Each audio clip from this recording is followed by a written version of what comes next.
मेरी कहानी में जितने भी किरदार हैं, मेरी कहानी में जितने भी किरदार हैं, छोटे हैं पर सब बड़े ही असरदार हैं। स्टॉकहोम का महल। स्टॉकहोम का महल वास्तव में एक अद्भुत, आलीशान, भव्य और सुव्यवस्थित महल था। मैं स्वीडन के स्टॉकहोम महल की बात कर रहा हूँ। हाल ही में देशों की यात्रा के दौरान मुझे स्टॉकहोम का शानदार महल देखने का अवसर मिला। मुझे खुद से भी वो महल देखने की बेहद उत्सुकता थी। महल में प्रवेश करते ही हमें उसकी भव्यता और विशालता का अनुभव हुआ। गाइड ने बताया कि उसमें 506 कक्ष हैं।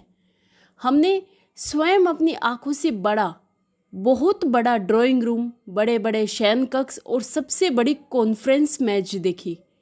हम कमरों के हर कोनों में सजी बड़ी बड़ी पेंटिंग्स भी देख सकते थे। यहाँ तक कि छत भी पेंट की गई थी। महल देखकर तो ऐसा लग रहा था मानो हम स्वर्ग में ही आ गए हो। मैंने सोचा कि राजा रानी इस भव्य महल में कितनी शानो शौकत से रहे होंगे। एक बात मैंने यह देखी कि सालों पहले बने वे कक्ष ज्यों के त्यों थे। बड़ी सी मेज, बड़ी क्रॉकरी, लकड़ी के फर्श और कालीन भी ज्यों के त्यों थे, पर उन वस्तुओं का प्रयोग में लाने वाले कहीं विलीन हो गए थे। अचानक मेरे दिमाग में आया, वर्षों पूर्व इस महल में रहने वाले राजा रानी की जीवन शैली कितनी भव्य, अद्भुत और प्रसन्नतापूर्व, राजसी व विलासता से संपन्न रही होगी, किंतु वे इनमें से कोई भी विलासता साथ नहीं ले जा सके। मैंने सोचा था कि महाराज और महारानी, आप तो दुनिया से चले गए, परंतु जीवन की सभी सुविधाएं यहीं छोड़ गए।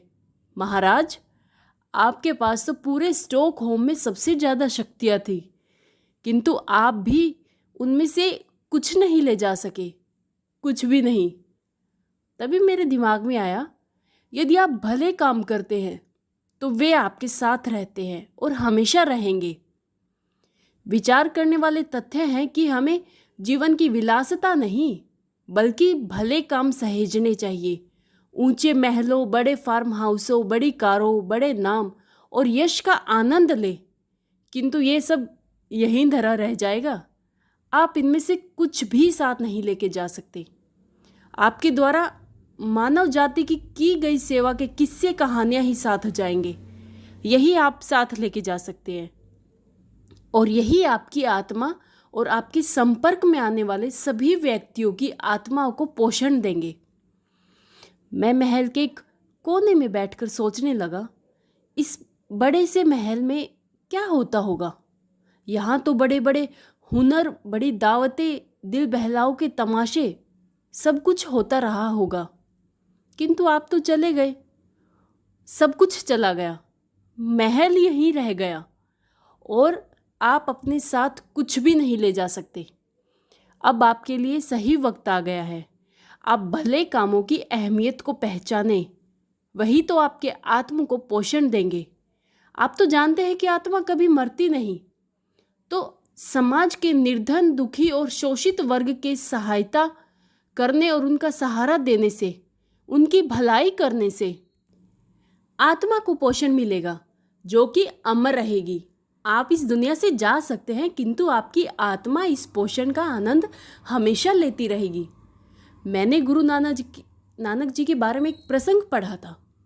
एक बार एक धनी श्रद्धालु उनके पास पहुँचे, उनसे उपदेश लेने आए थे, क्योंकि वो परमानंद तथा शांति का उपाय जानना चाहते थे।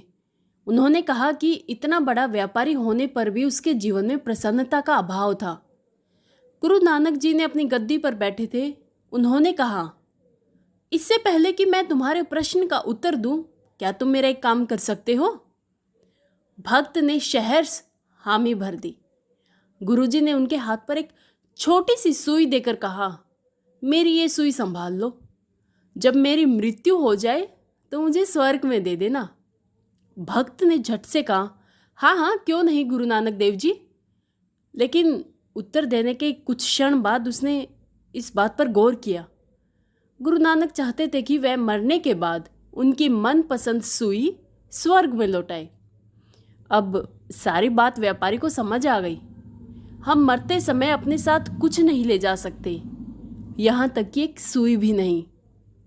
गुरु नानक जी ने कहा कि वो सवाल उसके लिए उत्तर बन गया।